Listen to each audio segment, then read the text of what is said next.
Olá pessoal, muito bem-vindos ao PokerCast, eu sou o Guilherme Calil. E eu sou o Marcelo Lanza. Marcelo Lanza, segunda parte da sensacional entrevista, tudo o que você queria saber sobre clubes de pôquer e não tinha a quem perguntar, fomos lá, perguntamos ao melhor de todos, perguntamos a João Marcelo, o homem por trás do H2, o responsável por aquele clube maravilhoso, fantástico, que está expandindo por todo o Brasil. Já tivemos gente pedindo para o clube vir para BH. Aprovamos, claro, né, professor? Aprovamos. A gente começa lembrando que para ouvir um podcast você pode baixar o Google Podcasts ou o Apple Podcasts no seu telefone, pode entrar pelo Spotify, Deezer, YouTube, Podcast Players, nos indique, nos dê 5 estrelas e transacione suas fichas pelo Fichasnet. Quase erótico isso. Exatamente. Inclusive temos spot novo pro Fichasnet agora, Lanzinha, a partir de hoje. E perguntas, participações, sugestões, promoções e comentários em geral?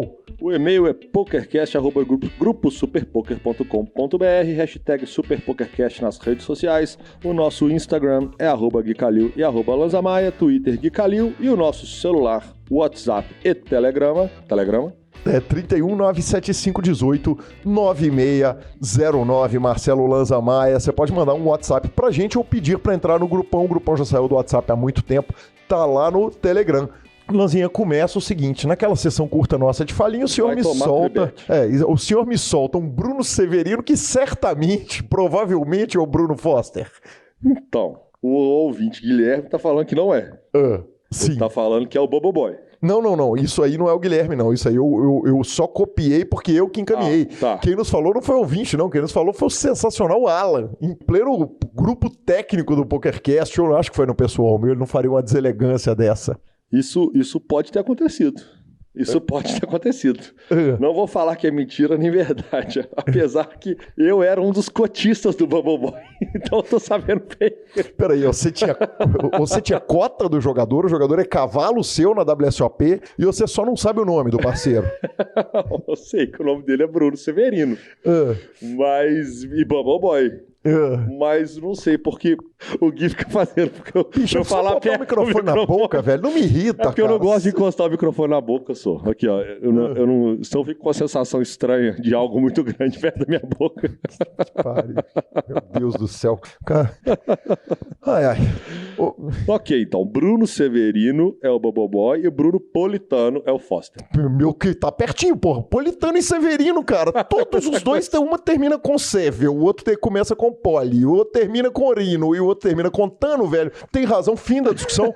Vamos para outro assunto que não vai te incomodar nada. Churrasco da Ignolândia no final de semana. No celular, fomos bem nas apostas esportivas. Vamos.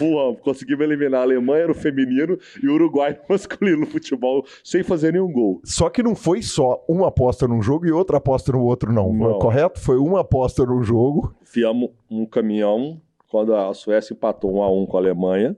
Aí enfiamos um caminhão na Alemanha, acabou 2-1 pra Suécia, feminino. Falar, tranquilo, chegar ao Uruguai nós vamos tirar o ferro. Exatamente. Aí atolamos no Uruguai. No tempo regulamentar. Quando eu falo atolamos no Uruguai, são 22 macacos colocando um dinheiro razoável. Isso é um dinheiro razoável, um dinheiro de verdade, exatamente. E aí colocamos tudo no Uruguai. Aí o VAR anulou 3 gols do Uruguai. E aí ferro. E aí tem uma disputa de pênalti. Porra, vamos dobrar com tudo pra recuperar. Ferro de novo. Ô, Lanzinha, cara, nós conseguimos um churrasco com quantas pessoas na sua casa? 25 pessoas aproximadamente? Não, 22. 22 pessoas. Um churrasco em que 22 pessoas estavam no churrasco. Na disputa de pênalti, acho que tinham 3 caras tranquilos que não estavam atolados até o pescoço e eu sou um deles, one time, né, velho? Tipo isso. As outras 19 pessoas estavam... Mas nem sofreram muito, porque o primeiro Soares já perdeu. Foi assim, pá! Ai, doeu. Agora fodeu. Não sofreram muito, fale por você, porque tivemos figuras ali que entraram em depressão instantânea no churrasco, cara. Eu falei com a turma que tava bancando as apostas que eles fizeram o churrasco mais triste um pouquinho. Cara, eu vou te falar. Faz parte da variância. Olha, eu aprovo o que você propôs. É o seguinte, cara, bota cap na parada. Bota cap de R$200 por cabeça e tal, não sei o quê, porque aí não fica só eu tranquilo no churrasco. Porque inclusive me dá tristeza vocês perderem esse dinheiro inteiro. Os últimos 2 churrascos que a gente ganhou. Nesse foi ferro. Exato. O problema é o seguinte, quando você vai fazer um martingale, para quem não sabe, vai no Google perguntar, é o seguinte, você aposta 1, perdeu a aposta 2, perdeu a aposta 4, perdeu a aposta 8, velho, na hora que dá 4 não batidas... Vira 15, né? Exatamente. Então, parabéns então a todos os envolvidos nessa aposta fantástica. Sensacional. Eu realmente saí daquele churrasco me sentindo um vencedor, apesar de não estar em condições de sobreviver. Quem não perdeu... foi o vencedor. Exatamente. Diga-se de passagem, parabéns a todos. Churrasco sensacional, mais uma vez. Churrasco GNU de meio do ano.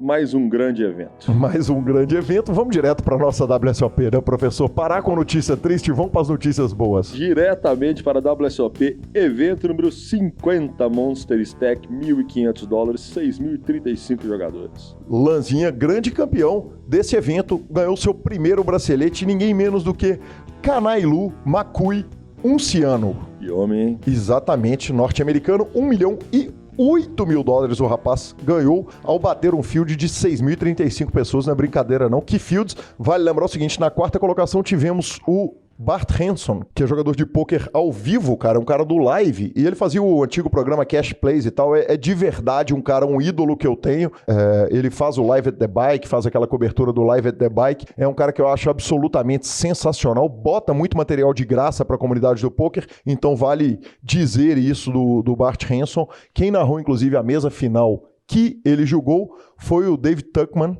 o @TuckOnSports, com quem nós narramos lá em São Paulo. Exatamente. Tive o prazer de narrar em inglês aquele torneio do 888 com ele, foi legal pra caramba.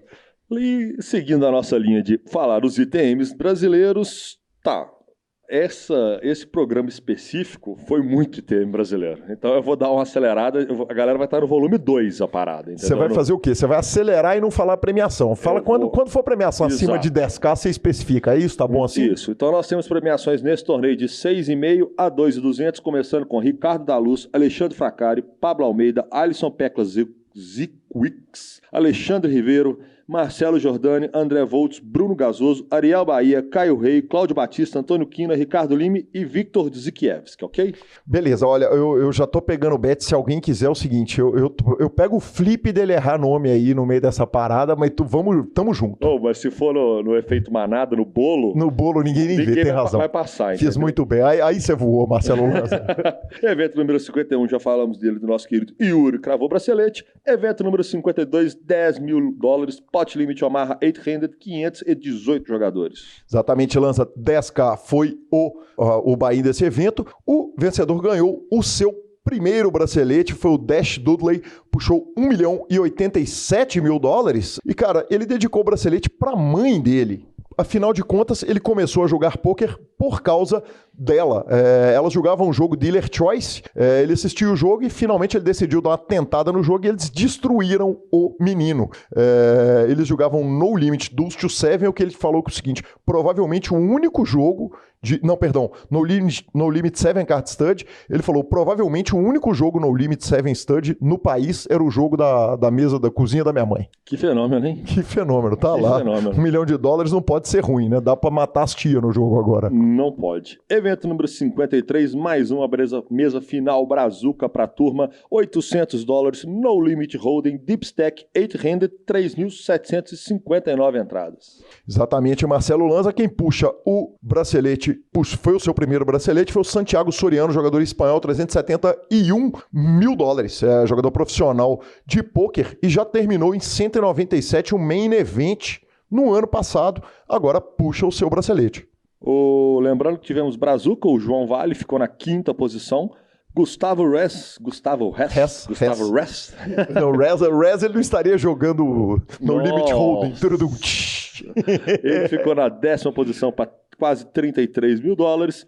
E aí tivemos Juan Testoni, Daniel de Almeida, Rodrigo Garrido, João Simão, Romanos Poutinho para o senhor, Lauri Tournier, Pedro Poró, Ricardo Gramvolski, Paulinho Ventura, Vitor Oliveira, Pedro Madeira e Pedro Padilha, também classificados em ITM, senhor. Grandes nomes do Brasil, hein, Marcelo Lanza Maia? Exatamente, continuando voando, mais uma mesa final, um HU perdido dessa vez por Sérgio Braga, $1.500, evento número 54, RES 363 entradas. Exatamente, o grande campeão Kevin Gerhardt, norte-americano, puxou seu primeiro bracelete, $119 mil, e como você bem disse, o vice-campeão foi ele, jogador que fazia um cash game em São Paulo há muitos anos, estava sumido aqui, sumidíssimo do circuito, jogador Sérgio Braga, $73.577, que pena, esbarrou no bracelete, o torneio chegou na reta final, assim, aquela tortaiada na cara, né, velho? Chegou com o blind aceleradaço. Se o baralho tivesse sorrido um pouquinho para ele, poderia ter ganho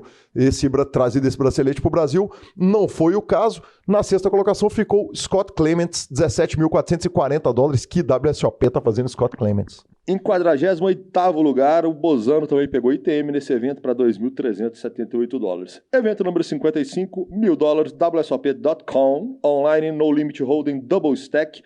Muita gente, né? Online é muita gente. Exatamente. Cara, Thiago Conservani tá perguntando que dia que vai abrir a cavalada para você jogar o seu torneio online, você vai poder jogar do Brasil. A galera já tá querendo comprar a parada imediatamente. Quem puxou esse torneio foi Jason The Big Gift Gucci, norte-americano, puxou $242 mil. Aí tivemos na mesa final 3 jogadores italianos, entre eles Dario Sammartino, Gianluca Esperanza e Max Pescatori, 3 lendas do pôquer italiano. A Itália esbarra por todo lado nesse bracelete, mas o prêmio foi para os Estados Unidos. Seguindo a tradição, estamos voando, e de fato estamos voando. Evento número 56, Super Turbo Bounty No Limit Holding, $1.500 para 1.867 jogadores. Outro Brazuca NFT. Exatamente, Lanzinha. Quem puxa esse evento foi o Jonas Lauk, alemão, $260 mil, mas como você bem disse, terceira colocação do brasileiro Fernando Viana, $116 mil. Que homem, que puxada, monstro. Fernando Viana, que foi convocado hoje para a seleção de São Paulo, para disputar o Campeonato Brasileiro de Equipes pela seleção de São Paulo. Ele que é jogador regular, joga tudo, tem troféu, ele deve ter troféu de tudo. Troféu de tudo, um monte de cravada. Conversei um pouco com o sketch sobre ele. Puta carreira que o cara já tem consolidada, tá no Forbet há muitos anos. Parabéns, F. Viana, grande resultado. Ele que no online é o F. Viana 22, senhor. Aí sim, Lanzinha, o alemão disse o seguinte, o rail, a torcida estava tão alta que estava difícil de focar. Especialmente nesse momento, a gente não pode cometer erros, fica caro se você fizer isso nesse estágio. Eu tentei focar e não ouvir os caras, quer dizer, o Ray era a brasileirada que estava assim, alucinada atrás dele. Exatamente. Foi uma loucura e uma pena ele ter puxado esse terceirão, viu? Ele merecia. Merecia mesmo. Tivemos ITM, Thiago Almieri, Emerson Dantas e Rogério Rabelo também pegaram ITM nesse evento. Pulando diretamente para o evento número 57, $1.000, Tag Team No Limit Holding, aquele evento de time, para 976 entradas. Eu tô achando grande os fields esse ano, hein? Lanzinha, você chegou a jogar torneio de time aqui em Belo Horizonte? Cara, eu organizei alguns, né? Sim. Acabou que eu nunca joguei. Cara, eu tenho 2 troféus de torneio de time aqui. Eu vou te falar, cara, poucas coisas são tão divertidas quanto jogar pro time. Poucas coisas te deixam mais triste quando você erra e elimina seu time do torneio. E, cara, na hora que vem o bad beat, velho, não é só você, são os caras, velho. Então, é um mimimi comunitário, né? Exato, é um mimimi comunitário, só que não é aquela pegada do torneio de seleção, porque ele vale prêmio, ele vale dinheiro. Cara, deixa eu te falar, é divertido pra caramba. Abraço ao mito Leonardo Cansado, que jogou meus 2 troféus que eu tenho aqui comigo. Quem ganhou esse torneio foram os caras de Israel. O Rod Giger, Daniel Dayan e Barak Wisbrod puxaram a primeira colocação para $168 mil. E na terceira colocação tivemos ninguém menos que Anthony Zino, que jogou com John Hinds e puxou $73 mil. E tivemos um time brazuca em ITM com Marcelo Giordani também, o nome dele já virou figurinha. Né, velho? Que WSOP desse homem. Não vejo a hora dele chegar no Brasil, mas não é torcendo pra acabar a WSOP, isso, tranquilo, voar no main event. Vem tranquilo, chega aqui, bebe com a família, tá forrado, tem muito dinheiro e vem pro PokerCast falar pro PokerCast. Exatamente. Marcelo Giordani, Eric Vasconcelos e Marcelo Azevedo, Celo Azevedo também. Diretamente para o evento número 58, ele, o maior de todos, o mais difícil, provavelmente o mais difícil evento da série, $50 mil de buy-in, Poker Player Championship, tivemos 74 jogadores. Cara, é o famoso, para onde você olha, não tem como ficar pior, né? Exatamente, Lanzinha. Só pedreira. Sem dúvida nenhuma, o torneio mais difícil e o bracelete certamente o mais respeitado bracelete da temporada inteira, todos os anos. A gente lembra que o troféu desse torneio é o Chip Reese, o troféu memorial Chip Reese, foi dado em homenagem a esse grande jogador, lenda falecida do pôquer há alguns anos, não faz tanto tempo assim que ele morreu. E, cara, o jogador que crava o torneio, simplesmente em agosto do ano passado, ele estava jogando um torneio de 150 doletas. 10 meses depois ele vai lá e crava o 50k, cara. E aí tem algumas coisas a respeito do Phil Hui, que puxou esse torneio, que são simplesmente sensacionais, cara. A primeira a gente vai para as falas dele, cara. A primeira coisa, ele falou o seguinte, este sempre foi meu sonho, eu preferiria ganhar esse torneio do que ganhar o main event da WSOP.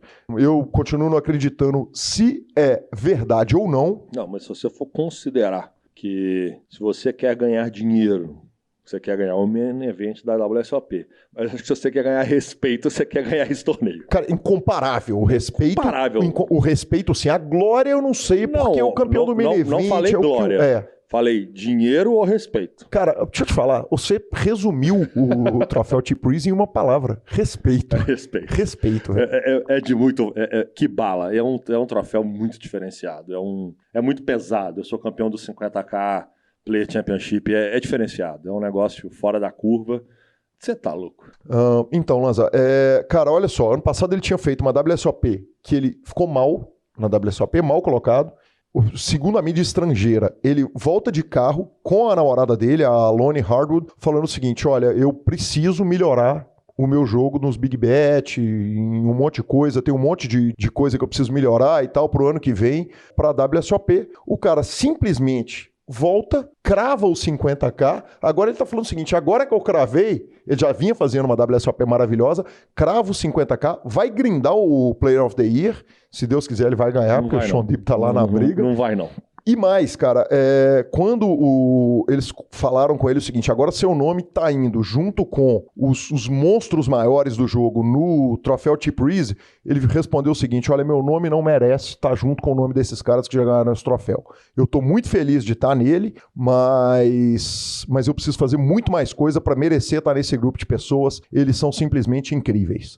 Então olha a humildade desse jogador e olha que legal, né, Lanza? Sensacional, sensacional. E lembrando que ele ali em quinto, arrumando pontinhos para nós, Sean Deeb, que tá também reguladíssimo na WSOP. Lanzinha, não dá pra não falar essa mesa final inteira, né? Você falou do Sean Deeb na quinta colocação, na sexta colocação também você teve um jogador representante seu, o Dan Cates. Porque a esperança minha era ele cravar esse evento. Exatamente, na mesa final ele foi pra esse evento. Exato. Cara, e você sabe que ele sonhou nesse evento, ele em entrevista para Poker Central, ele falou o seguinte, eu sonhei que eu tava nesse evento, ele citou um monte de jogadores que estavam na mesa final dele, era um monte de gente falastrona, entre as pessoas o Michael Mizrachi, e no sonho ele tinha alcançado a glória nesse evento, o que me faria me sentir muito mal, porque eu ia ter que pagar 50 pratas pro senhor, mas felizmente ele ficou apenas com a sexta colocação. Aí ele acordou, fez somente FT e lembrou que ele é, na verdade, um rapper, gravador de músicas, com clipes sensacionais. Com clipes maravilhosos, semi-pornográficos. Então, Daniel Cates na sexta colocação para $170 mil, valores aproximados. Sean Deeb na quinta colocação, $232 mil. Bruce Yoke, norte-americano também, aliás, todos norte-americanos, $326 mil. John Esposito na terceira colocação, $466 mil. Josh Auria, $680 mil. E o grande campeão, Phil Hui, puxou $1.100 mil. Que homem, muito bem puxado. O John Esposito, se ele fosse mexicano, era John Esposito? Esposito? Esposito. Cara, então se o Phil Hui jogasse sinuca, ele seria o Phil Hui chapéu? Não, aí foi... Porra, piada ruim. Piada ruim por piada ruim, você toma tribete toda hora, pai. Vamos direto para o evento número 59. Rápido. Stack Championship, No Limit Hold'em, $600 de buy-in para 6.140 jogadores. Nesse evento, o Joe Forestman, norte-americano, puxou o seu primeiro bracelete, mais $398 mil, mais um assento no main event da WSOP, valendo 10k. E ele falou o seguinte, eu ia estar feliz se eu tivesse feito ITM com $1.500, $2.000. Imagina arrumando essa paçoca inteira. E vamos Turma tá humilde, né, Lanzinho? Tá, mimimi tá demais também, hein? Tá demais, tá louco. Hein? Agora tá eu ia estar feliz se eu peguei... Daqui a pouco nós vamos começar a achar legal o Sean Dib mandar chupa mundo na hora que ele arruma dinheiro. Não, ele também não. Mas o cara, de repente, eu ia ficar feliz se pegasse TM. Nossa, eu fiquei super feliz porque eu cravei $400 mil. $400 mil, exatamente. Também, né? E vamos na velocidade 3 do CREL, Leandro Ferreira, Rogério Rabelo, Ramon Vasgrado, Orly Marcaneiro, Ariel Bahia, André Welf, Fabiano Petrilho, Luiz Camei, Jean Cabral, Vitor Duzufkiewicz, Renan Mesquel, Kenneth Hawks, Rafael Moraes, Ricardo Grandowski, Rodolfo Kemel, Marcelo Azevedo, Joaquim Júnior, Patrick Lázaro, Marino Cândido, Marcelo Jordano e James Álvares são os brasileiros de ITM nesse evento. Licença. Você falou antes de começar a ler essa lista, velocidade 3. A velocidade 3 do CREL, eu ouvi certo. Vai ter o 4 ainda. Meu Deus do céu, que ponto chegamos, gente? É um all-time low do PokerCast, né? E $1.500, Spot Limit, Omaha High Low, Eidor Better, evento número 60 para 1.117 jogadores. Cara, quem anda voando também na WSOP é Anthony Zino, e aí ele puxa o seu segundo bracelete na carreira e o seu primeiro bracelete nessa WSOP, $280 mil puxou o jogador, ele que tá no top 10 do Player of the Year, e ele falou o seguinte, cara, meu primeiro bracelete mudou, aí a gente viu, sem falsa humildade, meu primeiro bracelete, ele realmente mudou minha vida. Eu adoraria que esse fizesse o mesmo efeito, mas é diferente. Justo, brasileiro, posição de número 56, Thiago Macedo, $4.083. Dólares, na verdade. Evento número 61, The Colossus. Evento de $400 para 13.109 jogadores, senhor. Eu já estou falando mais devagar, porque... aí temada vai ser grátis. Vai ser pesada, exatamente, cara. E esse foi o evento que eu tive o prazer de assistir e torcer ontem por um brasileiro que merece pra caramba. Esse torneio teve 13.109 entradas, com um prize pool de $4.300.000. E Seijin Park, jogador da Coreia do Sul, puxou $451 mil. E o segundo bracelete nesse evento da Coreia do Sul. O primeiro bracelete tinha sido no evento feminino. Então, o primeiro bracelete em eventos abertos, esse bracelete do Seijin Park. Ontem essa mesa foi transmitida pela CBS, o Brasil chegou pela PokerGo e tivemos na sexta colocação ele, ídolo de todos nós, um cara que é um grinder do poker que merece pra caramba, merecia puxar o torneio, merecia gravar o torneio. O torneio chegou na reta final. E esses torneios de buy-in mais barato não são surpresa, né? Na hora que chega na reta final ali, você vai olhar a média dos caras, tá 10 BB com um cara com um montão de ficha e o troço virou torta na cara. Mas Norson Sarro jogou futebol de primeira qualidade, acabou caindo com bad beat, mas, cara, quem não se lembra do Norson, né, cara? Aquele grinder de live, né, cara? A personificação do grinder do jogo ao vivo. Um cara espetacular, a turma brincava com ele que ele tinha o próprio boneco dele do Full Tilt, porque tinha um bonequinho do Full Tilt que era idêntico a ele, e cara, que legal poder torcer pra ele, ver o brasileiro chegar nessa sexta colocação e ganhar $91 mil, que não deixa ninguém mais pobre, né, Lanzinho? Não deixa ninguém mais pobre, nem mais triste, apesar de quase chegar no bracelete, num evento gigantesco, né, de field gigantesco, muito bem puxado, mais um Brazuca e mais um FT, quer dizer, nós estamos falando de 4 FTs em 8 eventos, quer dizer, como subimos, uma semana, né? Uma semana que ficamos no quase. No site da WSOP, eles consideram o Norton Sarro americano e consideram o Diego Lima, que está em nono brasileiro. Só para constar. Eles contaram. Quase $91 mil, muito bem puxado. Agora vai ter que ser velocidade 4 do CREL. Pode falar devagar, né? Se for o caso, a galera dá aquele clique para adiantar 15 segundos. A gente pede pra galera, especialmente do Spotify, não fazer isso, porque o Spotify lê quanto tempo vocês ouviram de podcast. Bom, vamos lá? Ariel Bahia, Ademar Kruk, Luiz Dias, Rodrigo Chaves, Ricardo Grãovisky, Ariel Mazurpaman, Ana Freitas, Matheus Araújo, Marino, Marcos Tiaquita, Neider Carvalho, James Álvares, Luiz Ferreira, Rafael Scalco, Mário Lacour, Bruno Politano, Vitor Oliveira, Fabiano Petrilho, Alexandre Russi, Raifran Reis, ele mesmo, Interrompemos essa transmissão para lembrar para você transacionar suas fichas pelo Fichas.net. Voltamos já com a lista de nomes de Marcelo Lanza Maia. Emerson Baroni, Vinícius Moraes, Paulo Mirani, André Heralto, Pedro Madeira, Marcelo Giordani, Joaquim Júnior, Ana Cunha, Ana Sintra, Alexandre Orsi, Marcelo Marans, Pedro Padilha, Marcelo Azevedo, Guilherme Tuda, Juan Testoni, Ana Beatriz, Ricardo Lima, Sérgio Raton, Ivon Bento, Edmond Fatucci, Alisson Piesavuski, Caio Rei, Eduardo Runa, Ricardo Machado e Fernando Medeira. São todos os brasileiros ITM no evento.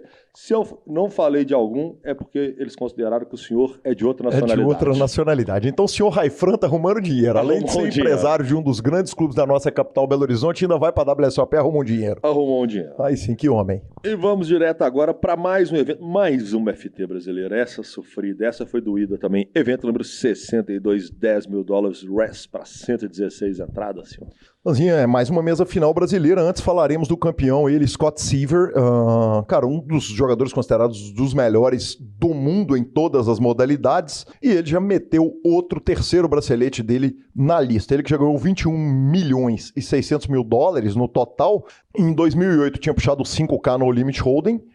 Em 2018 puxou 10K Limit Hold'em Championship. E agora esse ano, 2019, 10K RES, 301 mil dólares o rapaz puxou numa mesa final, Lanzinha, que o senhor desviou de bala, né, cara? Não. Parabéns. Parabéns pela secada que o senhor deu nos seus atletas. Por causa de que mesmo? O grupo do PokerCast soltou assim: hoje Lanza não escapa, hoje ele paga. Hoje ele vai passar no caixa. Você falou isso, você conseguiu derrubar o Negrano, que estava gigante em quinto, e o Ferguson em terceiro. Parabéns. Obrigado. Nice hand. Obrigado. Continua assim, Chris Ferguson, terceiro colocado do evento. Então, Scott Seiver puxou 301 mil dólares. O Chris Ferguson, como eu disse, 131 mil na terceira colocação. Daniel Negrano, quinto colocado. O Denzek, ainda que WSOP de Denzek, ficou na quarta colocação. E na sexta colocação, ele, o homem, o mito, a lenda, tem que ligar pra ele, chamar ele pra fazer aquela live direto de Vegas antes do Main Event começar. É verdade. Que, aliás, o Main Event tá ali. Tá logo ali na porta. Exatamente. André Akari, 51.911 dólares. Para quem não conhece André Akari, nós não vamos apresentar, não, né? Não. Volta uns 3, 4 programas atrás aí que você vai descobrir mais se você não conhece André Akari, muda de podcast, cacete. Vai ouvir o Futebolcast. Exatamente. Vai ouvir o Nerdcast. Vai ouvir qualquer outra porra. Verdade. Não, fica aqui. Amamos vocês. Mas então você não sabe pra que lado que o baralho gira. Isso, tudo bem, tá aqui, tá no bom lugar de aprender, velho. Depois de você mandar o cara embora, você tá trazendo ele de volta. Se você não conhece André Akari, sabe onde você vai descobrir? Aqui no PokerCast. 4 programas atrás. Exatamente, que homem. Que bosta, hein? Isso, Guilherme, hoje tá demais. Omaha Mix, evento número 63, último evento do dia, $1.500 para 717 jogadores, senhor. Exatamente. Anatoly Zirin, jogador russo, puxou 200 mil doletas. Ele não jogou Omaha, Limit Omaha, na sua vida. Ele jogou Big O, Omaha de 5 cartas, uma vez na vida e algumas vezes ele jogou Omaha High Low. Mesmo assim, ele foi lá e arrumou 200 mil dólares, Lanzinha. Eu acho que é a hora de você falar que o baralho protege os desavisados, inocentes ou começaram no jogo. Exatamente. Entendi. É basicamente isso. Imagina a runada do macaco doido que ele deu. Você imagina, velho. Que coisa maravilhosa. Você imagina o que devia estar batendo. Você imagina o tanto de cara que deve ter parado de jogar poker na hora. Parou uns 18 jogadores nessa. No mínimo. E tivemos um Brazuca ITM, número 104, Felipe Duarte, para $2.249, senhor. Final da cobertura do WSOP. Claro que nós vamos voltar nos tweets principais da série mundial, Lanzinha, mas temos outras notícias, né? Falando em dinheiro. Exatamente, cara. A minha fonte nessa notícia foi a Travel Weekly e o site de apostas esportivas The Lines, cara. O Caesars foi comprado. O grupo Caesars, que é um gigante da área de cassinos, foi comprado pelo grupo Eldorado numa transação de 17,3 bilhões de dólares, com inclusive 7,2 bilhões de dólares em dinheiro e 77 milhões em ações da própria Eldorado, que inclusive vai assumir as dívidas do Grupo Caesars. Peraí. Quer dizer, você tem dívidas, aí você vende e põe 7,2 bilhões em dinheiro livre, porque você não tem mais dívida. E aí você ainda é sócio do negócio, porque você ficou com a parte em ação. Você faz o que da vida depois? Eu quero saber. Porra. Nós estamos no ramo errado, né? Então, o cara tava...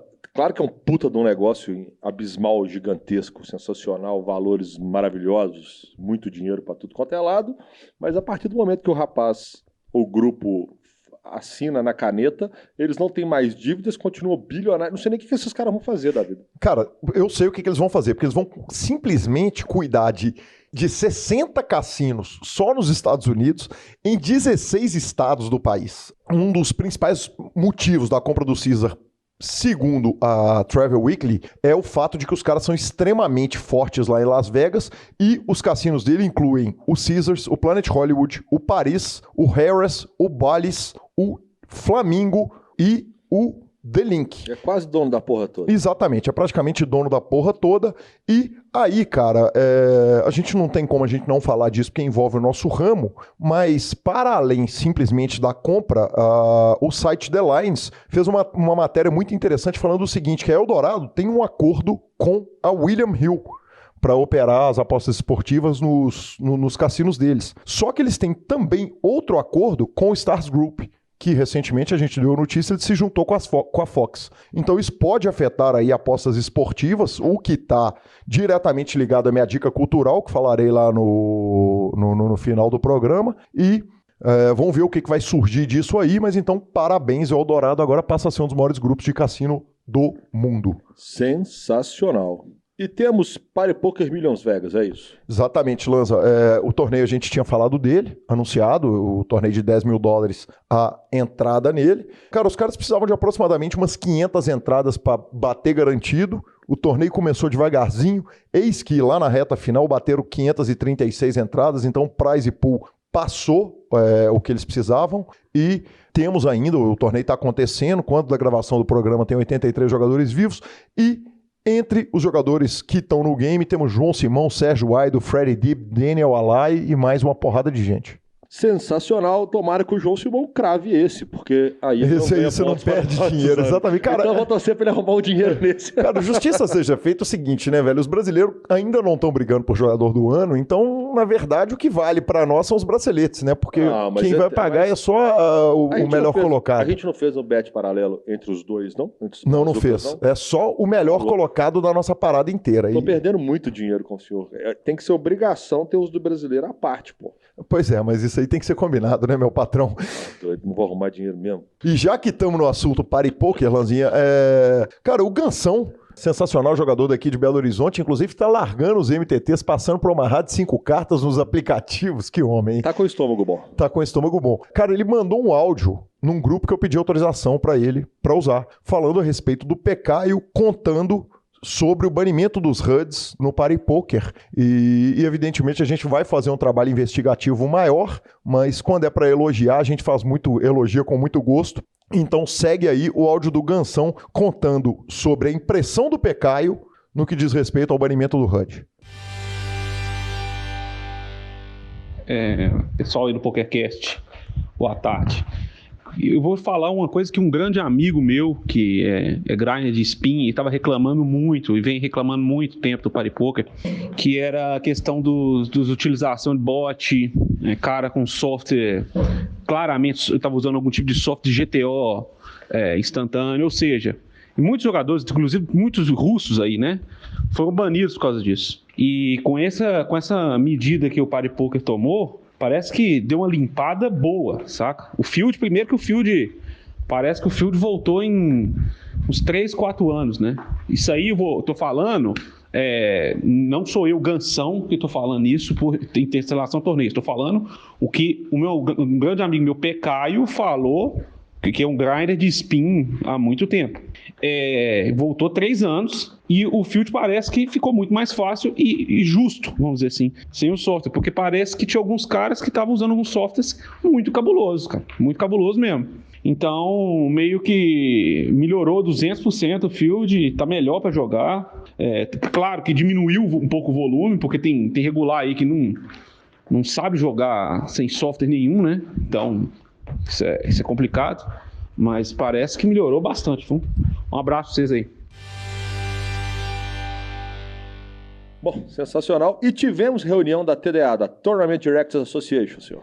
Exatamente, Lanza Maia. Eu poderia contar o que aconteceu, né? Ou Associação de Diretores de Torneio, né? Tournament Directors Association. Cara, você fala tão bonito, cara, velho. Meu inglês tá voando. Tá voando, que homem, Jesus. Mas é porque, vai, TDA, vai. Exatamente, bicho. Sabe o que aconteceu? Tive uma reunião da TDA e eu podia contar tudo pro nosso ouvinte que rolou lá na TDA, mas em vez de fazer isso, cara, eu liguei pro DC, falei, DC, você tá em Vegas ou já voltou? Ele falou, não, só volto no final de semana. Eu falei, então vamos fazer o seguinte, os próximos 2 ou 3 programas, no máximo você vem aqui contar tudo que aconteceu na reunião. Falou, vou, e essa reunião foi sensacional. Então já tá anunciado aí de antemão. Se não teve é porque nós tomamos o bolo do DC e o DC não dá bolo em ninguém.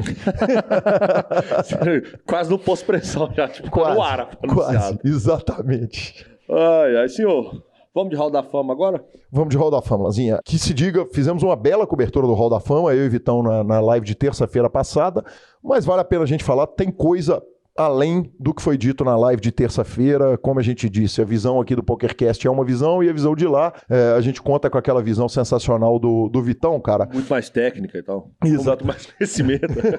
Que é uma visão mais leve, né? Mais idiota. Então, 10 jogadores elegíveis, os 10 jogadores elegíveis pro Hall da Fama de 2019 foram listados. Saiu a lista desses caras. Vamos votar? Nós não podemos votar.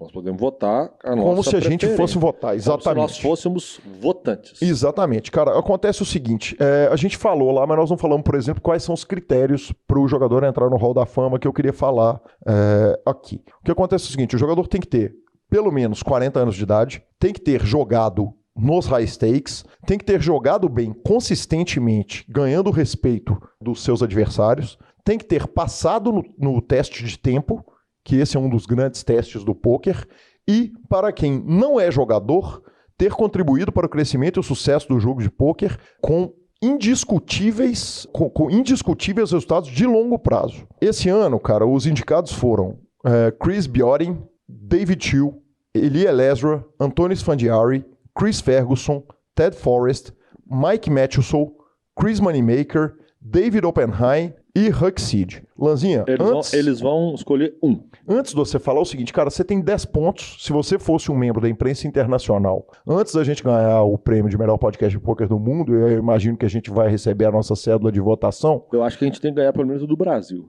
Justo. eu acho que a gente pode, no final do ano, nós vamos dar um prêmio para nós. Isso, a gente faz uma eleição no grupo do PokerCast. Tá, beleza, boa. Tá justo. Pior é se a gente perder, né, velho? Mas enfim, você ganha uma cédula que você tem 10 pontos para você distribuir entre 3 jogadores dessa lista. E no final, quem tiver mais ponto, crava o golpe. Exatamente. Pela história. São 2 jogadores que entram por ano. 2 por ano. Eu daria... Pela história, pela representatividade e pelo que aconteceu, apesar de ele estar lá, Chris Moneymaker, eu daria tipo nota 6 para ele nesse quesito. Eu acho que ele tem que estar lá porque ele fez parte da explosão do poker no mundo. Daria 3 pontos para Anthony Sfandiari e 1 ponto para Eli Elezra. Ok. Beleza. Cara, acontece o seguinte, o Anthony Sfandiari entrou na lista pela primeira vez esse ano, porque ele acabou de completar 40 anos de idade. Sim, ele não vai ganhar, mas era meu voto. Isso. Cara, eu gosto muito do Chris Moneymaker, apesar de que o Daniel Negrano é contra a entrada do Chris Moneymaker, por causa jogou consistentemente bem, ganhando respeito dos adversários, jogou high stakes e passou no teste do tempo. O Daniel Negrano pode ser contra, então ele que vote os 10 pontinhos dele e não coloque nenhum ponto no cara, porque ele não é o dono da razão, ele é uma representação de peso no poker mundial e o que ele fala não é lei, não é norma, e ele pode achar até que contra, mas que uma coisa é indiscutível, o poker está do tamanho que está pelo efeito Moneymaker. Então, vamos lá. Primeiro, eu vou concordar com você totalmente no efeito Moneymaker. Acho que ele ganharia votos meus e eu votaria também no Ted Forrest e Eu votaria no Antônio Sfandiari, sim, cara. Eu acho que o Sfandiari é um cara que faz um bem brutal pro poker. Algumas coisas eu queria discutir com você, que é o seguinte, a lista é uma lista que ela é brutalmente criticada todo ano, é chamada de a lista dos amigos do Doyle Bronson, tem um mimimi generalizado gigante a respeito disso. Que faz parte. Que faz parte e toda a lista, como eu disse, é o seguinte, qualquer o Hall da Fama do Country é um pepino, né? Então você imagina o Hall da Fama do poker. Alguns nomes aqui, Lanzinha, Mike Matthews, o cara, cabe nessa lista? Se for considerar o tempo, não mais, né? Uai, é uma verdade. Eu não sei se ele sobreviveu ao tempo desse jeito. Ele cabe para uma história, enfim, mas você mal vê ele hoje em dia. Chris Ferguson, protagonista do problema do Full Tilt. Exato. Se ele não tivesse tido o problema do Full Tilt, ele seria forte candidato. Mas eu acho que essa lista negra que pesa embaixo do nome dele ainda demora muito para sair. Ele fez muito mal pro poker com o efeito Full Tilt. Eu acho que ele perde muito com isso, cara. Perde muito com isso. Agora, excluído isso, se não fosse isso, não há como negar o seguinte, que era um grande ano para ele entrar, ainda mais depois da WSOP, que ele tem feito WSOP após WSOP, o cara tá voando, ele tá mostrando que ele tá assim... Sim, mas eu ainda acho que aí nessa hora que você puxa o histórico, o Serasa pesa. O Serasa chama, velho. O Serasa vai lá, consulta no banco. Não é muito bom, mas infelizmente, sim, vamos deixar para o próximo ano. Sabe aquela história? Infelizmente dessa vez não vai dar e tal. A gente já ouviu isso muito. Sim. Sem dúvida. Sem dúvida. Quem nunca?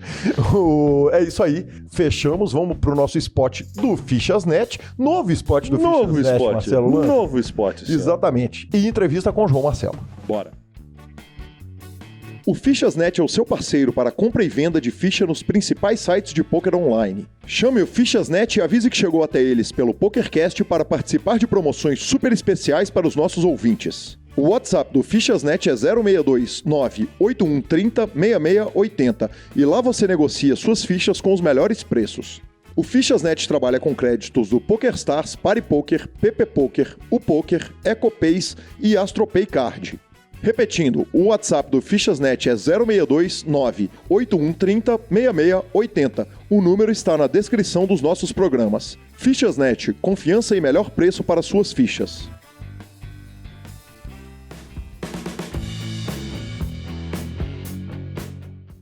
João, com relação ao horário de fechamento, filosoficamente, Belo Horizonte tem um horário de fechamento de clube. E eu já ouvi falar que São Paulo, que tem questões que são culturais locais, que São Paulo, enquanto tiver jogo, o jogo está rodando. O H2 tem hora para fechar? Então, não tem um horário específico. Tipo, abre meio-dia e fecha às 4 da manhã.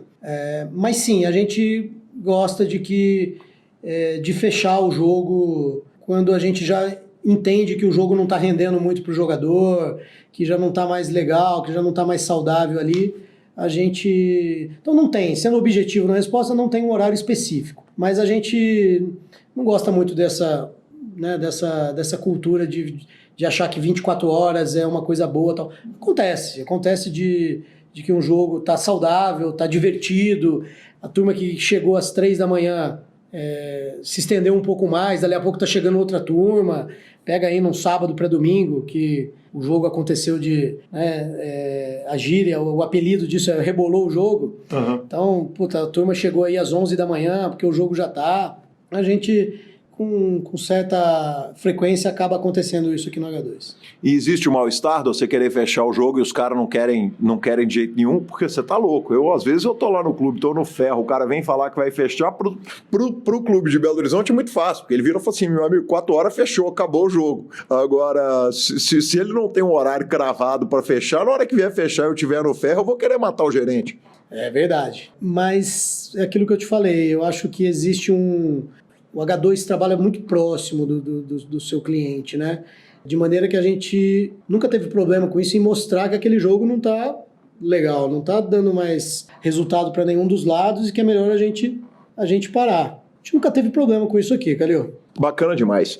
Publicidade. Você falou de publicidade, de marketing e houve momentos em que a gente ia conversar com o presidente e, poxa, eu lembro de gente em Belo Horizonte falando, cara, eu quero meter um outdoor na avenida principal da cidade para anunciar meu torneio, e a gente tinha uma preocupação legal até essa vitória toda que você citou, que é 100% de ganho em todas as causas que foram julgadas até a última instância no pôquer no Brasil, na história, né? Na história da CBDH, nunca perdeu uma ação na justiça. Mas houve um momento que a gente limitava o marketing, que a gente não gritava o seguinte: nós temos um clube de pôquer aqui, não estamos na avenida principal, não estamos com placa na porta, a gente está com uma operação que está aqui mais ou menos discreta. E hoje a realidade é completamente diferente.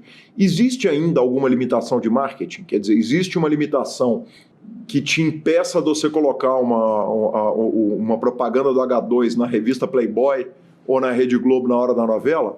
Além da grana, porque eu imagino que botar na hora da novela deve ser. Legal. Poxa, Calil, olha a quantidade de veículos de imprensa, né, de abrangência nacional em que nós todos já fomos citados, né? O BSOP, que está na Band Esporte, o H2, que com o CPH está na Band Esporte. O H2 ganhou em 2016, se eu não me engano. Nós ganhamos um prêmio da revista Época, indicando como o melhor clube, na opinião popular, clube de pôquer na cidade de São Paulo. Você tem o próprio Globo Esporte, que diversas vezes deu espaço para o pôquer. Você tem N veículos de imprensa que já citaram o pôquer e de anúncios e tudo mais. Então eu não vejo nenhum empecilho. Desconforto. O que nesses grandes órgãos de mídia, o que gera desconforto são os custos dele, né?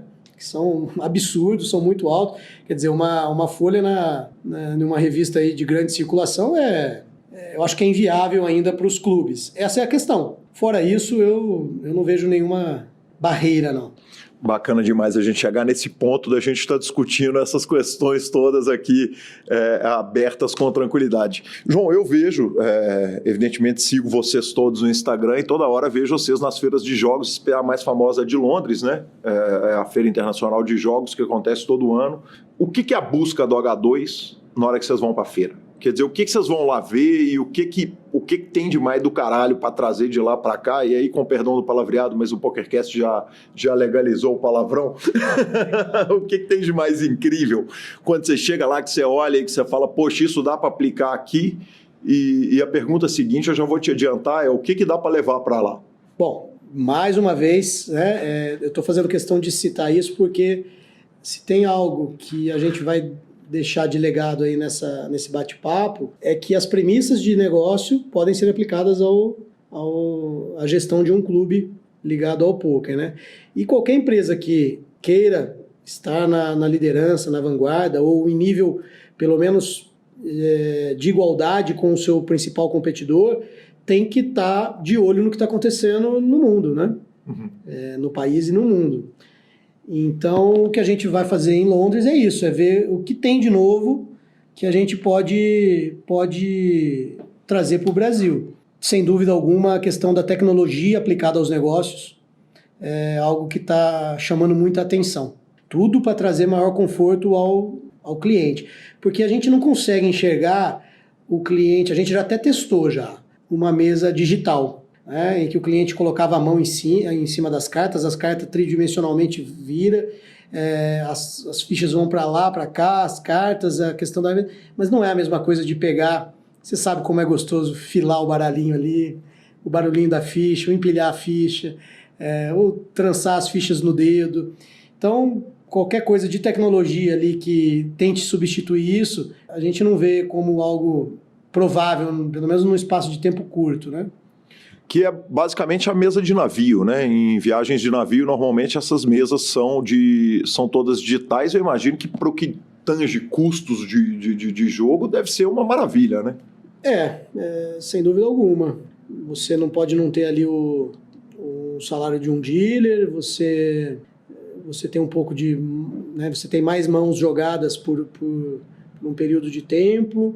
O que mais? Você não troca pano, a borda... Você tem sim, indubitavelmente você tem ali uma redução de custo aparente, mas você não proporciona a mesma emoção do live, né, que é... O online a gente já tem a internet, ok? Vamos combinar isso, né? Computador, e aí acho que os telefones, tablets, ou seja, qualquer dispositivo aí capaz de usar o digital para jogar poker. Bacana demais. Como impedir que o concorrente copie a sacada que você tem lá em Londres? A sacada que eu tenho lá em Londres? Que você vai lá ver um negócio e fala, pô, eu vou botar isso lá. E no final das contas você vai estar trabalhando muitas vezes para o concorrente. Calil, isso a gente chama no mercado, né, de ponto de diferenciação e ponto de paridade. Hoje em dia, dificilmente você consegue identificar a diferença dos carros, né? Você já percebeu isso? Você olha, você acha que é um Honda, é um Kia. Você acha que é um Kia, é um Mercedes. Você acha que é um Mercedes, é um BMW. A tendência da comoditização no mundo das coisas é muito...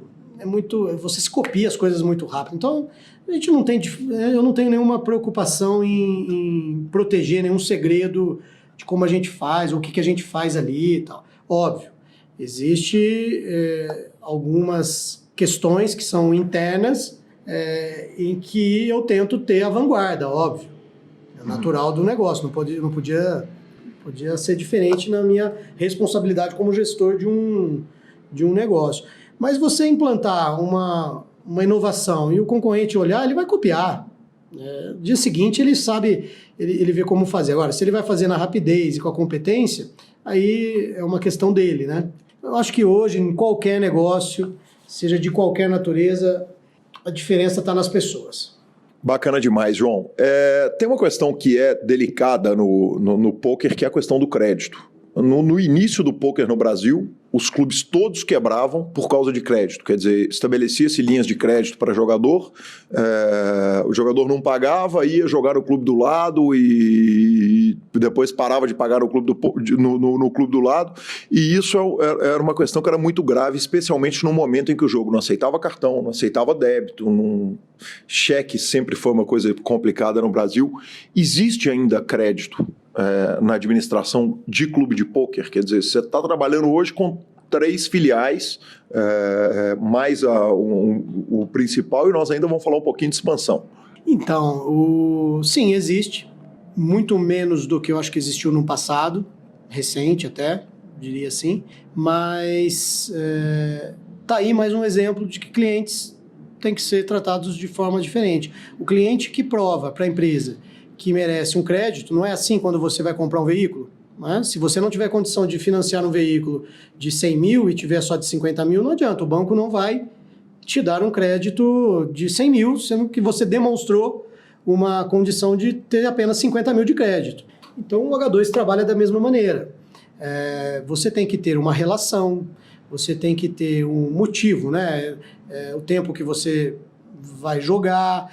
Pô, eu tô no clube 4 vezes por semana. Posso fazer um acerto semanal? Sim, vem cá, vamos conversar. Como é que você vai fazer? Me demonstra, através de mecanismos de controle, que você pode ter tal crédito. Quanto você quer jogar, quanto você não quer. Porque isso, de novo, é uma proteção para ambos os lados. Você não pode dar um crédito para um cara financiar um carro em que ele não pode pagar. Vai prejudicar ele. E vai prejudicar a empresa. Aqui eu acho que funciona da mesma maneira. Vocês aprimoraram o sistema de forma que hoje vocês têm muito pouca dor de cabeça ou ainda tem problema com a relação de crédito? A gente não tem problema não, Calil. Vez ou outra aparece uma situação aí, mas pequena, coisa nada que nos assusta, não. Bacana demais. João, existe uma cultura aqui em São Paulo, ou existia, que é diferente do resto do Brasil inteiro e do mundo inteiro, que é a questão do pot limit hold'em. Né? São Paulo jogou-se o jogo pot limit hold'em, eu não sei como e até essa pergunta me ocorreu enquanto eu estava aqui conversando com você, mas que o H2 fez historicamente o jogo de Texas Hold'em muito mais pot limit do que no limit, ao contrário do que acontece no Brasil e no mundo inteiro. Ainda é assim? Ainda é assim.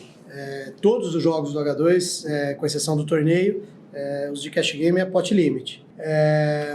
Existe uma defesa aí do H2 em relação à dinâmica do jogo, mas eu até te pediria para que eu acho que quem pode te dar mais elementos técnicos aí é a nossa área que cuida dos eventos, dos jogos, né? Acho que talvez eu não seja a pessoa mais indicada para te falar os reais motivos, mas todo o H2 em Curitiba, em Campinas, em São Paulo, só existe o pot limit. Vocês estão apanhando em algum lugar? Quer dizer, em Curitiba, na hora que você pega uma cidade que tem a cultura de jogo no limit, ou Goiânia, por exemplo, que vocês vão entrar, ou Campinas, você tinha uma cultura ali de no limit.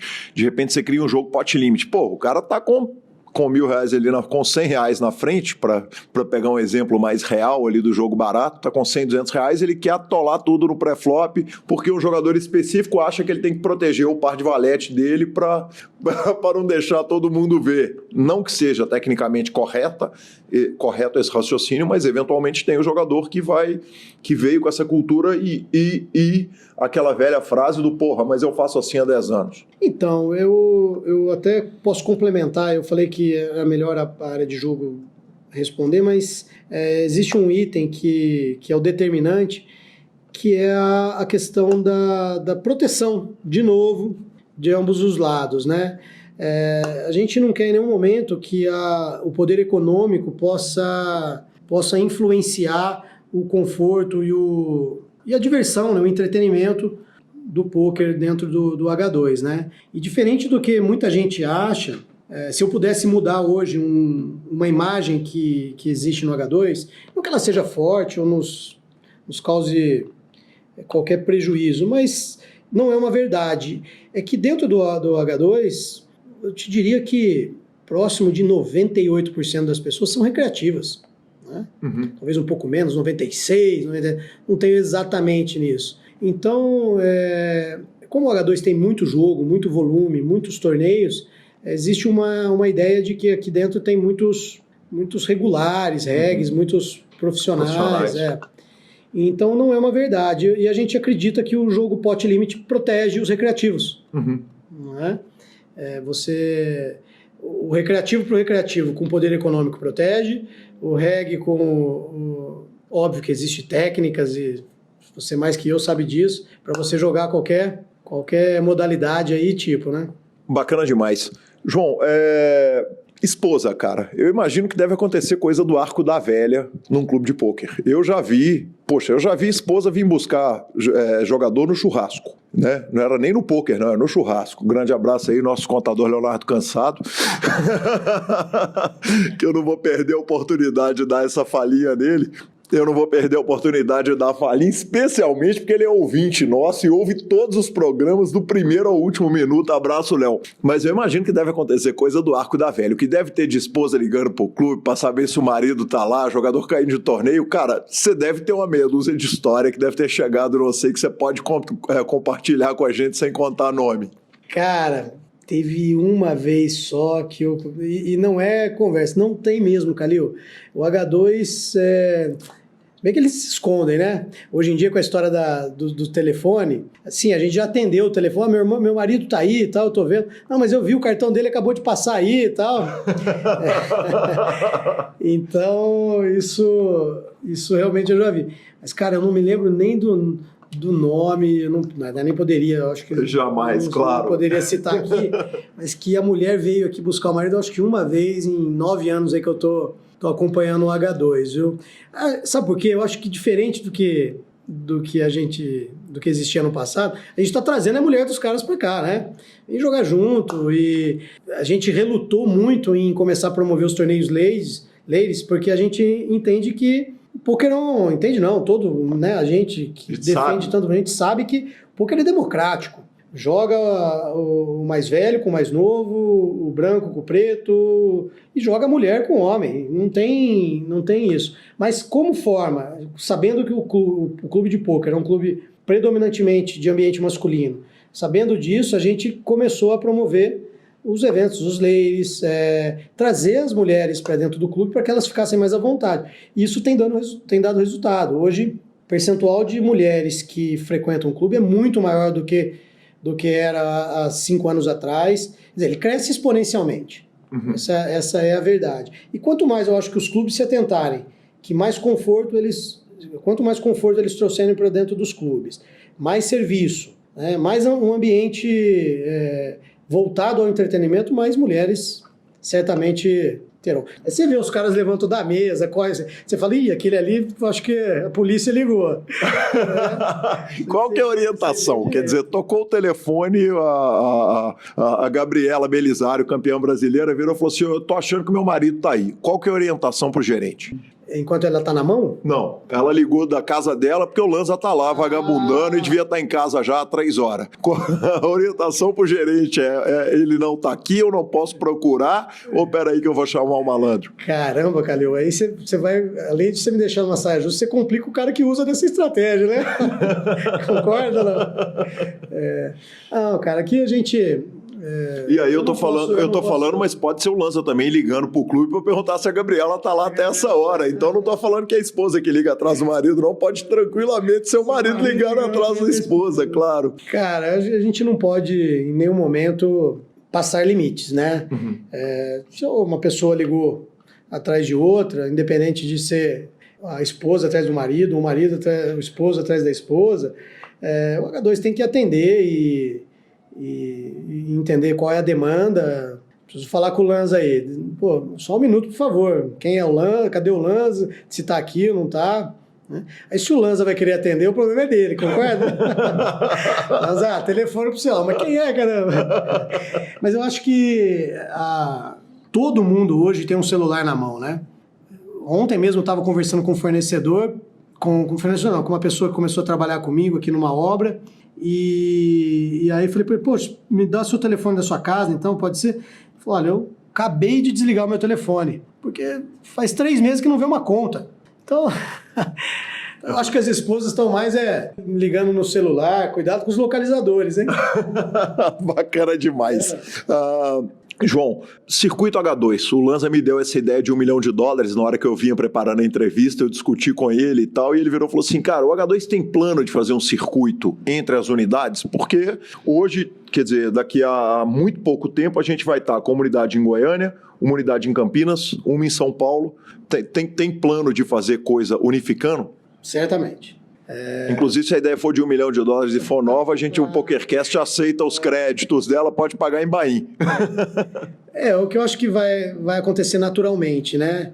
A gente olha isso com bons olhos, quer dizer, a condição de uma cidade como Campinas, que é menor que São Paulo, poder participar de um torneio grandioso é legal. Sozinho, talvez Campinas não tivesse condição de fazer aquele torneio, assim como Goiânia sozinho. Então, em algum momento, quando a gente julgar que está preparado e está estruturado para que isso aconteça, acho que isso é uma tendência natural desse intercâmbio das unidades aí. Uma pessoa que eu não posso deixar de citar aqui na entrevista é o Pedro, gerente de expansão, que é lá de Belo Horizonte, é meu parceiro, meu sócio em alguns projetos que eu tenho de poker e off-poker, e é um cara absolutamente espetacular, e ele é o gerente de expansões do H2. Quer dizer, o H2... Então, ou seja, a tradução disso para o português, claro, o H2 tem um gerente de expansões. Ele não pode me contar nada, mas talvez você possa. Tem coisa vindo, tem novidade vindo. Quer dizer, como é que vocês estão estudando mercados para poderem abrir e abraçar mais cidades, mais estados no Brasil? Puxa vida, primeiramente Vamos falar do Pedro? Vamos falar do Pedro? Vamos. Cara, vamos falar bem, né? A gente não pode falar bem de um cara desse. Eu queria dedicar uma hora e meia aqui podendo falar do Pedro. Que grata surpresa conhecê-lo, estar trabalhando com ele nesse momento. Pessoa extremamente inovadora, ponderada. A gente falou no começo aqui da entrevista o quanto eu sou família, e o quanto ele é família, o quanto ele me ensina. Divertido, companheiro. Poxa, um grande abraço para o Pedro. Obrigado por você estar com a gente aqui nessa luta. Espero que eu possa conseguir mantê-lo, né? O H2 conseguir mantê-lo motivado. É difícil, hein? O homem é aceleradaço. E o Pedro é um dos caras mais criativos do mundo, né? Todo dia ele tem uma ideia de $1 milhão mesmo. As ideias dele são ideias de $1 milhão mesmo, né? Bom, conhece como ninguém o processo da inovação, né? Que não é simplesmente você ter ideia. Começa por aí, mas você resolver um problema, enxergar uma demanda onde as pessoas não estão enxergando, realmente ele é uma pessoa brilhante, né? Te diria que brilhante.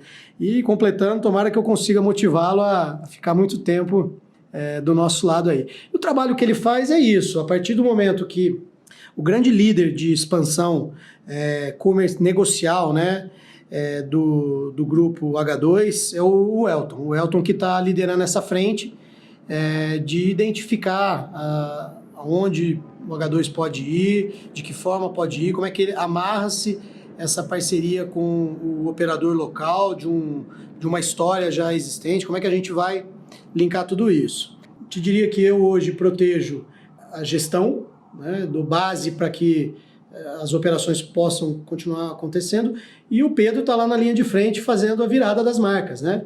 Você precisa implementar a frente de obras, aplicação das marcas, dos padrões, a implantação da operação de treinamentos, dos sistemas. Então, tudo que cerca o clube, o Pedro hoje está liderando aí. Então, acho que nesse momento só tem Goiânia aí que está sendo implementada. São Paulo, que nós estamos aí há poucos dias de anunciar ao mercado que nós vamos mudar também de endereço. Vai ficar pertinho, é do lado, praticamente do lado. Aqui na esquina da nossa janela do escritório dá para ver. E o Pedro que está à frente disso aí. Acho que é isso. Não temos novidade ainda de outra praça, de outra região. Certamente temos alguns alvos aí que eu me limitaria a te dizer apenas que estamos olhando, mas como não tem nada concreto, para não ficar especulativo aí, ok? Bacana demais.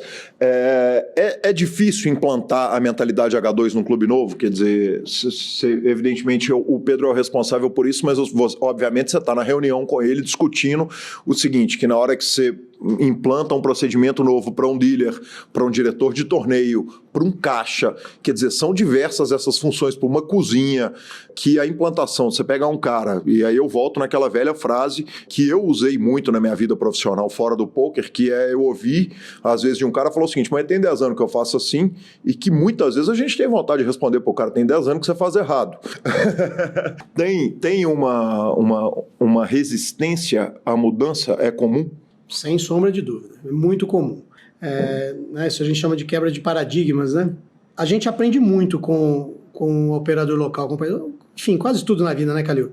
A gente está aprendendo com o outro o tempo todo, com as pessoas, com as situações, e a gente já aplicou coisas que a gente aprendeu em Campinas, da forma que o Mandala fazia, já aprendemos muito... em São Paulo. Aplicamos em São Paulo. Quer dizer, pegou de lá e trouxe para cá. E acabou entrando em toda a rede. O Geraldo nos ensinou muita coisa. Agora, existe, isso a gente chama de cultura organizacional. Existe uma cultura implantada, instaurada, né? E mudar isso realmente não é fácil, porque você está falando de mudar as pessoas, de tirar as pessoas da zona de conforto, de fazer a pessoa acreditar de forma diferente. E muitas vezes a pessoa está tão envolvida naquele modus operandi ali que ele verdadeiramente não acredita outra forma de fazer. Né? E a gente tem muita tranquilidade em dizer que a gente não é soberano em tudo que a gente faz e acredita. Então, por isso que estar aberto é uma premissa muito importante para qualquer empresa. Estar aberto a novas visões, a novas formas de fazer isso. O H2, tudo que trouxe o H2 até aqui não é o que vai levar o H2 para frente. Então, a gente começa justamente mudando isso dentro de uma unidade. Buscando trabalhar o entendimento do operador local, que mudanças irão doer, vamos tirar as pessoas da zona de conforto. Uma grande maioria, que bom, se abre e aceita, não é fácil. Existe uns trancos para lá, chega para lá, para cá. E tem uma outra parte que não está afim de mudança, certamente não seguirá. E outros que não aceitam, que simplesmente decidem. E aí, como estamos falando de pessoas, a gente tem que respeitar o livre-arbítrio das pessoas. É um valor muito defendido pelo H2, né? O respeito às diferenças e às opiniões das pessoas. Então, essa resistência eu acho que a gente tem conseguido avançar, sobrepor, e nesse intercâmbio entre deixa eu aprender com você e aprende comigo e vamos junto encontrar um caminho, porque diferente do McDonald's, que o mesmo Big Mac daqui de São Paulo é o mesmo lá de Goiânia, é o mesmo de Campinas, o mesmo padrão, você tem que respeitar a regionalidade de Goiânia, a regionalidade de Curitiba. Né? Então isso tá escrito nas nossas declarações aqui de valores, é respeitar a regionalidade. Uhum. E eu acho que nessa forma as coisas ficam mais fáceis. Uhum. Certamente as pessoas se abrem mais a a poder receber o H2 lá da forma que está recebendo, né? Com tanto carinho, tanto pelo mercado quanto pelas pessoas ali. Bacana demais. Talvez essa pergunta fosse até mais para o federal, visto que ele é o presidente da Confederação Pan-Americana, mas evidentemente é uma preocupação que ela esbarra muito em você como gerente de operação do H2. Legalidade de jogos, quer dizer, os jogos estão muito perto de serem regulamentados no Brasil e a tendência é que os jogos de cassino vão acontecer em cassinos. E eu imagino que, evidentemente, a luta do H2 deve ser para manter os jogos, o jogo de pôquer especificamente, fora do ambiente de cassino. Quer dizer, o clube de pôquer é outra entidade. É isso, está correto? Quer dizer, o pensamento é esse, e a que pé que está essa luta para que Belo Horizonte consiga ter o clube dela, São Paulo consiga ter o clube dele, Goiânia consiga ter o clube dela, e o cassino pode ir lá para a Praia do Nordeste, para uma área que precisa entrar em desenvolvimento. Como é que funciona, como é que está funcionando essa divisão de local de exploração do jogo na cabeça do H2? Bom, eu vou responder essa questão do ponto de vista do H2, né? Primeiro, dizer que o H2 se sente muito seguro em estar sendo representado pela liderança do federal, hoje como presidente da Confederação Pan-Americana, e sob a liderança do Elton, hoje presidente da CBTH. E o que a gente tem enxergado e recebido de informação deles, né, é que hoje, da forma que está a lei, o pôquer está atendido. Né, que o pôquer está dentro da questão dos parágrafos que trata dos jogos de habilidade, o pôquer está atendido. Então, nos meandros ali das questões ali que o Elton e o Igor estão tratando, eu acho que me limitaria a dizer apenas sobre isso, sobre essa questão, porque é até onde sei realmente. Né? É onde nos interessa essa questão da nossa atividade de pôquer poder existir sem estar dentro de um cassino ou de uma outra forma. É o que o Igor vem dizendo muito. Para criar o que não existe, não precisa destruir o que já existe. Então é isso. Bacana demais. João, para a gente encerrar, uma pergunta que pode ser que seja a minha expulsão do escritório do H2, pela polêmica que ela é, mas a questão dos aplicativos. Quer dizer, hoje está havendo um crescimento de PP Poker, aplicativos, clubes que vêm, e os clubes físicos estão tendendo a migrar pelo menos uma parte da operação deles para o aplicativo. Isso incomoda o H2 e o H2 tem algum plano nesse sentido? Acabar em alto estilo, hein? Tem que acabar com a porrada, né? Não, vamos lá, não temos problema nenhum. Eu espero que, inclusive, nesse sentido, eu tenha contribuído bastante aí para que o entendimento dos clubes todos no Brasil aí, primeiro possam entender que o H2 quer que eles existam, que eles sobrevivam, que eles prosperem. Uhum. Né? Acho que isso é uma visão do H2 em que o mercado em movimento, em evolução, é bom para todo mundo. E aí, como foi um caminho aqui de todo bate-papo, mais uma vez eu vou convocar aqui a questão do planejamento estratégico, dos planos de negócio, de qual é a postura de uma empresa que está sempre em vanguarda ou em competição no mercado, né? O motivo de ir para as feiras, como exemplo que você citou em Londres, entender as tendências do mercado. Então, isso faz parte do H2, está no nosso DNA. Então é assim com os aplicativos, com os sites, sempre foi. O H2 tem grandes parceiros aí, como a Bodog, né? Um grande patrocinador nosso, e que está muito feliz com a operação, muito feliz com a participação, com a parceria, aqui com o H2. Então, primeiramente, o H2 não tem nenhum problema com o online. A gente sempre conviveu muito bem com isso e acredita que sempre conviverá. Muitos jogadores, muitos associados que o H2 tem, vêm do online.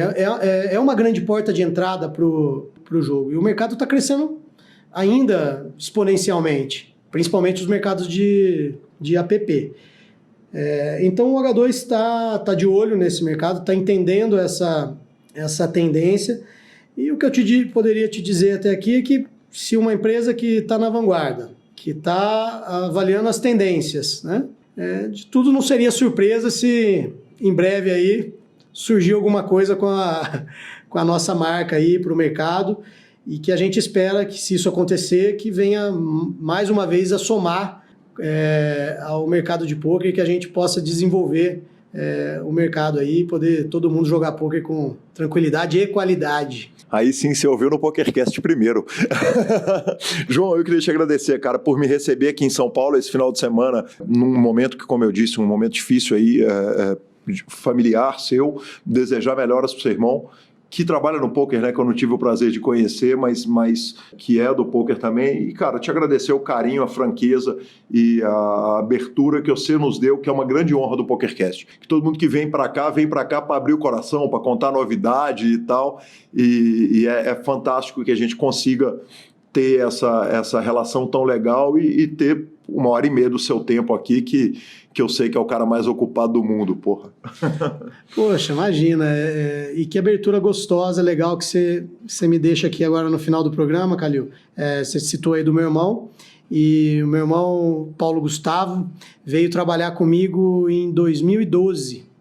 Trouxemos ele lá de São João da Boa Vista. Enfim, inclusive existe aqui no H2 uma lenda aqui que São João da Boa Vista vai tomar conta do H2, né?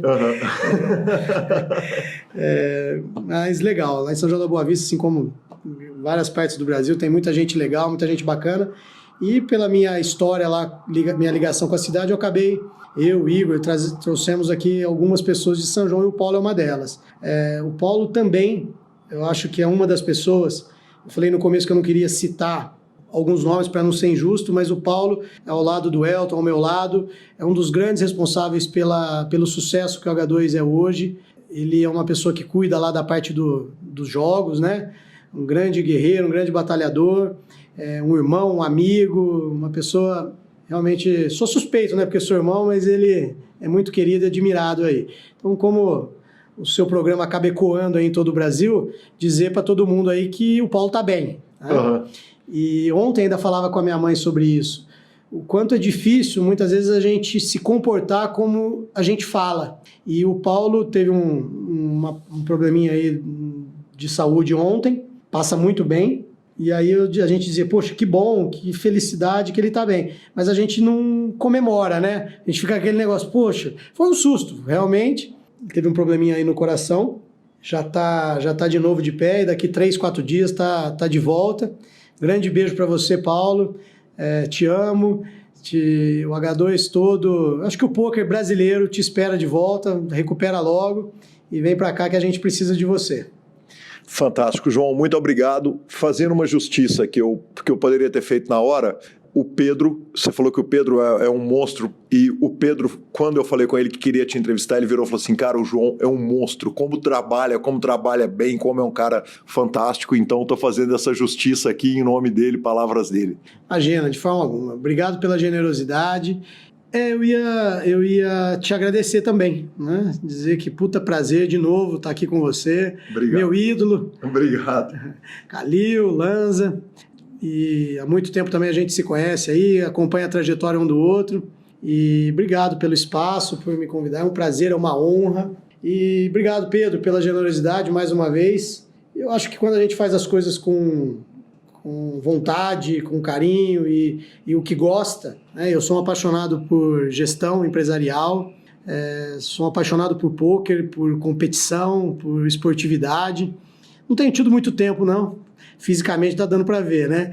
De jogar meu futebol, jogar squash, mas sempre tive ligado ao esporte. Então, haja vista aí a quantidade de atletas que encerram as suas carreiras e vêm pro poker porque relatam, né? Declaram que encontram a mesma adrenalina, seja de um salto de uma piscina, de uma raia, como Fernando Scherer, seja na hora de fazer um salto com uma mal imagem, os pilotos de Fórmula 1 que nós já tivemos aí nas nossas mesas, jogadores de futebol na hora de bater um pênalti, todos eles, sem nenhuma exceção, relatam que a hora de passar aquele blefe ali, a adrenalina é igual. Mas é isso aí. João, você joga poker também? Jogo, no momento estou jogando muito menos do que gostaria, né? Mas... Esse ano eu comecei o ano naquela listinha nossa das metas, emagrecer, fazer esporte, estudar inglês, jogar mais poker. Bacana demais. Legal. Bacana, obrigado, João. Um grande abraço, cara. Imagina. Valeu. Valeu.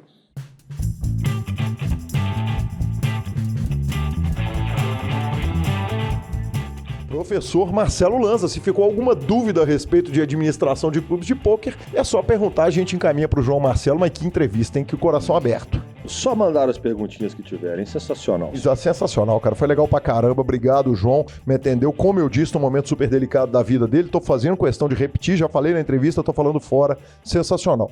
Lanzinha, nosso quadro de aposta de jogador do ano, eu queria te lembrar o seguinte, o senhor continua na frente, mas quando a gente vai olhar os cavalinhos do Fantástico ali, ô Lanzinha, o negócio não tá muito bonito pra você não, viu? Não, peraí, eu tô na frente? Tá na frente. Então segue o jogo, eu não tô entendendo, porque se eu tô na frente, por que não tá bonito pra mim? Não, tá bonito pra você. Tá bonito pra quem tá correndo bonito atrás. Pra você, mas quando você assiste uma corrida de cavalo, você vai vendo qual que é a tendência do gráfico, quer dizer, você tá olhando ali aquela parada, e aí você olha o seguinte, o Sean Deep tá ali em terceiro colocado. A quantos pontos do primeiro? A 600 pontos do primeiro. Tá cheirando o primeiro ali. Exatamente. Aí na 12ª colocação temos Daniel Negreanu a 1000 pontinhos dele. Quer dizer, um bracelete que você não tem dúvida que o Daniel Negreanu vai ganhar. Não, então peraí. Tá ruim pra mim que tô a 500 pontos de cravar o ano. Isso. Mas tá bom pra você que começa a partir de 1000 pra chegar no meu cara. Exatamente. Tá certinho. Só que nós temos Chris Jesus Ferguson também, que tá sorrindo. Começa agora a aparecer no ranking ali pela 45ª colocação, que tá 1.500 pontos Procura dele. aí. O Akari deve estar aí, então, na 58ª, 60ª. Deve estar ruim pra turma. Cara, também. não, você sabe quem que tá aqui na 67ª? Ninguém menos do que Murilo Figueiredo. Que homem, hein? Que homem, velho. Que homem. Então, quer dizer, o cara... Respeita, Guilherme. Guilherme, numa boa, respeita. E na 43ª colocação, ninguém menos que ele, também Marcelo Jordano Mendes, que se puxa um bracelete, meu amigo, vai te derrubar lá em cima. Não vai me derrubar, eu vou comemorar igual menino. Vamos mesmo, vamos comemorar juntos. Tweets, Marcelo Lanza. Tweets. Começamos com ele, que apareceu, que deu as caras de leve ali. Exatamente. Tom Dirt Duan falou o seguinte, acabei de comprar, de dar entrada no meu primeiro torneio da WSOP em muito tempo. Vou tentar ganhar. Só que não. Mike Gorodinski falou o seguinte, eu tava pensando mais cedo, provavelmente eu sou o único jogador de pôquer com quem já aconteceu os seguintes eventos no mesmo torneio. Campeão, bolha da mesa final, min cash, a bolha seca na lata e a primeira pessoa a ser eliminada. Esse tweet foi do Mike Gorodinski, o @GordoMG, cara, sensacional, primeiro eliminado no 50K Horse, deve doer, hein, Lanza? Não pode ser bom, né? Não pode, não. Depois de um ano esperando. Não pode. Mas ainda bem que, como ele mesmo já falou, ele já cravou o golpe, então... Exatamente. Segue o jogo. Exatamente. Dan Smith agora. Exatamente. O Dan Smith falou o seguinte, eu esqueci minha blusa de frio com capuz, o meu hoodie, exatamente como eu fiz ontem. Eu sou muito mão de vaca para comprar outro hoodie de pôquer de $50, então tô passando frio. Além disso, o Jungle Man me chamou de idiota por julgar mal uma mão. #updates. Ok. Qual que é o Instagram dele? Além de duro, ele é? Dan Smith rola? Ah, só pra saber. Meu Deus. Meu Deus. E-mails. Depois dessa foi e-mails. Chega de tweet. Isso. Ouvintes que quiserem, mandem áudios pra gente. Pode mandar áudio no WhatsApp, pode mandar áudio pra gente no Telegram. Adoramos colocar áudio dos ouvintes no ar. Diego Ventura, Lanzinha, você bem ouviu? Você bem ouviu. Não vou pro WSOP esse ano, tá no momento de eu ficar quieto. Quero, vai parará, pororô, parará, não sei o quê. Eu vou. Entrevista PokerCast, eu falei, ué, mas você foi? Ele falou, fui ganhar uma vaga.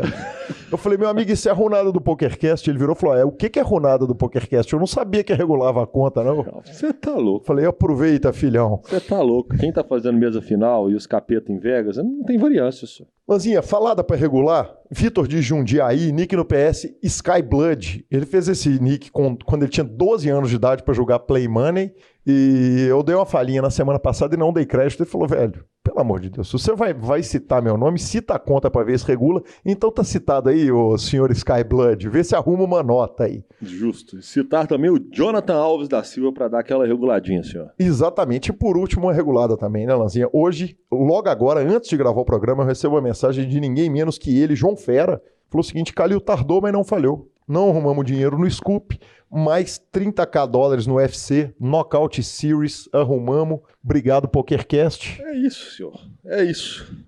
A turma da entrevista e arruma o cacau. Sem variância, Lazinha. Sem variância. Finalizando o nosso programa superpoker.com.br, tudo sobre poker no Brasil e no mundo, onde tem poker, o Super Poker está. Na aba de clubes, guia de clubes do Brasil, onde jogar a agenda diária de torneios. Na aba de vídeos e no YouTube, transmissões ao vivo dos maiores torneios do mundo, análises técnicas, programa de humor e entrevistas icônicas. Além dele, o PokerCast, revistaflop.com.br, a revista de poker, a sua revista de poker há mais de uma década contando as histórias do poker. Assine agora mesmo.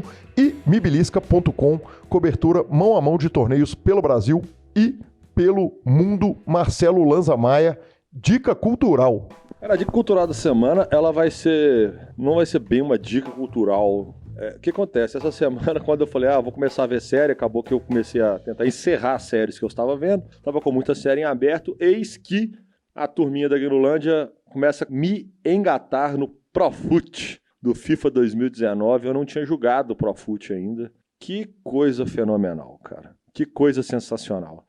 Você escolhe um jogador, conversa em áudio com os caras, nós estamos lá com um timinho lá, estamos com 5 atletas da mente ali já, e eu, Gansão, BDM, Tutu e companhia. Cara, que trem divertido, quer dizer, você só joga com um cara na partida e acabou que não deu tempo de fazer mais nada. Engatado até os dentes, ficamos no videogame para PS4 e outras plataformas.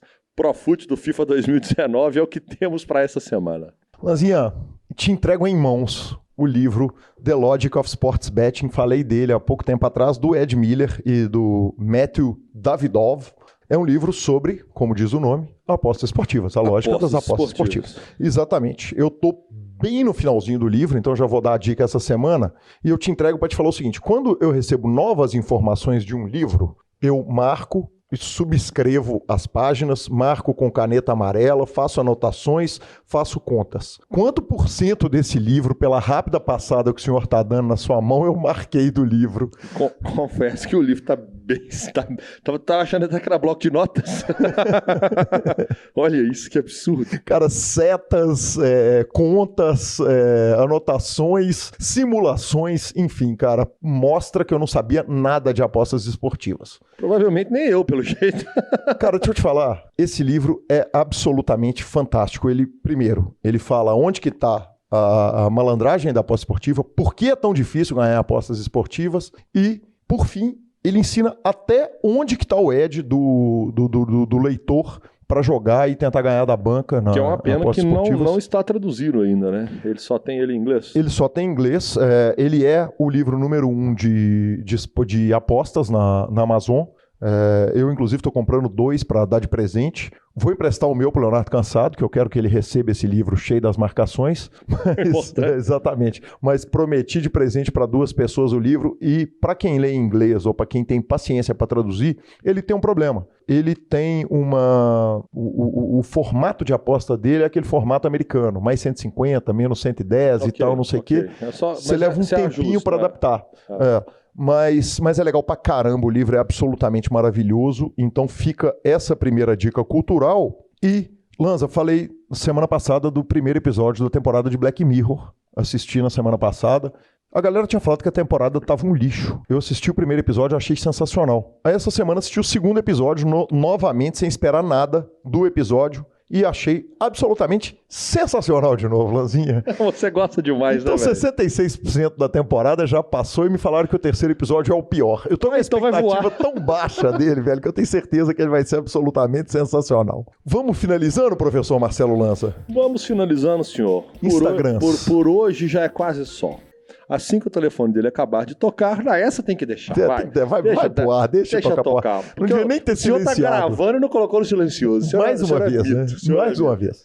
Cara, vamos direto, repetindo que o nosso Instagram é @lanzamaia, @guicalil. Twitter, só eu tenho, @guicalil. Não, na verdade, isso não é uma verdade. Twitter eu tenho. Está lá, @lanzamaia. Eu só tô... Eu não vou falar isso, não. Ele tá lá.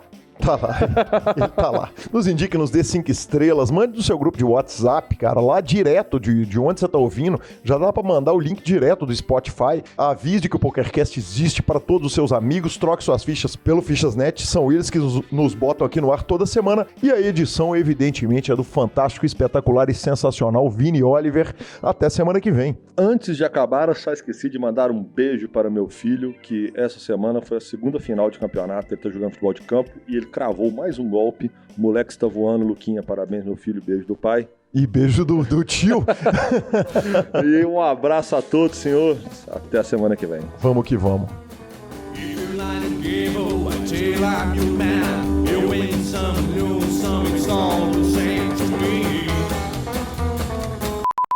Quem não se lembra do poker, né? Do Norson, que provavelmente eu sou jogador de poker que nunca aconteceu. Calma. Ai. Calma. Não engasguei, Grotos. Engasguei, Grotos. Velho, desculpa. Eu dei uma engasgada cabulosa.